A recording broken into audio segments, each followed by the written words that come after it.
दोस्तों, अभी हाल ही में the president of America, United states of America, POTUS sir Donald Trump को एक बीमारी डायग्नोस हुई है जिसको कहते हैं क्रॉनिक वेनस इनसफिशिएंसी। ऐसी कौन सी बीमारी है जिसने अमीरों तक को नहीं छोड़ा? आइए इसको थोड़ा विस्तार से समझते हैं। फटाक से सब्सक्राइब कर लीजिए अगर आपने अभी तक नहीं की है। चलिए शुरू करते हैं। इस बीमारी को समझने से पहले हमें ये समझना होगा कि हमारे लेग से हमारे हार्ट की तरफ ब्लड कैसे पंप होता है। जो हमारे लेग के मसल्स होते हैं, जिनको हम काफ मसल्स कहते हैं, जब वो कॉन्ट्रैक्ट करते हैं they squeeze the blood towards the heart. और जिन नसों, जिन वेन्स के द्वारा ये ब्लड हार्ट की तरफ पंप किया जाता है, उनके अंदर वन वे वॉल्व होते हैं। इन वॉल्व्स की विशेषता ये होती है कि ये लेग से हार्ट की तरफ ही बस ब्लड अलाउ करते हैं, इसका उल्टा ये अलाउ नहीं करते।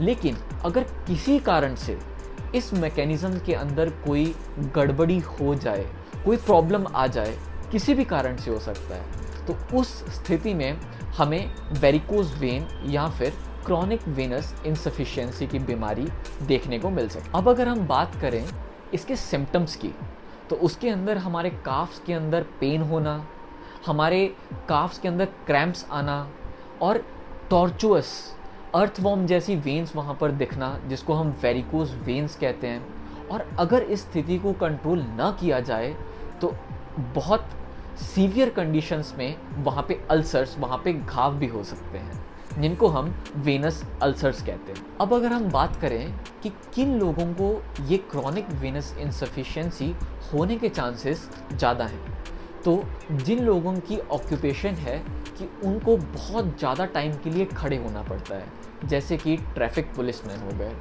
या फिर आपकी लाइफस्टाइल बहुत सेडेंट्री है, आप घंटों घंटों तक चेयर के ऊपर बैठे रहते हैं, आपको फिर भी ये समस्या होने के चांसेस बढ़ जाते हैं। प्रेगनेंसी में इसके चांसेस बढ़ जाते हैं। फिजियोलॉजिकली देखा गया है it is more towards females का इसका चांसेस ज़्यादा होते हैं। और अगर आपको ओबेसिटी है, अगर आपका BMI बढ़ा हुआ है, तब भी आपको क्रॉनिक वेनस इनसफिशिएंसी होने के चांसेस बहुत ज़्यादा हो जाते हैं। और अगर आपकी फैमिली में ऑलरेडी किसी को ऐसी समस्या है तो आपको होने के चांसेस बढ़ जाते हैं। अब अगर हम बात करें इसके ट्रीटमेंट की, तो इसको ट्रीट करने के लिए सबसे पहले कंजर्वेटिव ट्रीटमेंट किया जाता है, जिसके अंदर एक सॉक्स, जिनको हम स्टॉकिंग्स कहते हैं, उसके द्वारा मैनुअली एक्सटर्नली प्रेशर लगाया जाता है ताकि ब्लड जो है वो हार्ट की तरफ पहुंच पाए।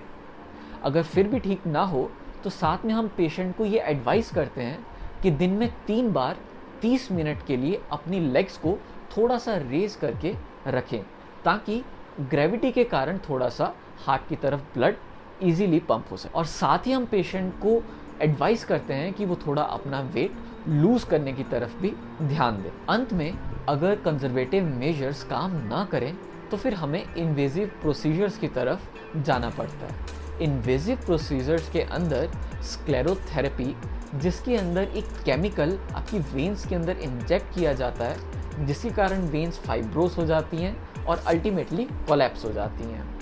अगर फिर भी कुछ ना हो तो हमारे पास दूसरा अल्टरनेटिव होता है कि हम लेजर थेरेपी यूज़ कर सकते हैं। आई होप आपको अब क्रॉनिक वेनस इनसफिशिएंसी के बारे में थोड़ा सा आपका नॉलेज बढ़ा होगा। अगर बढ़ा हो, अगर आपको लगता हो कि I have added something into your already known knowledge, do consider subscribing me.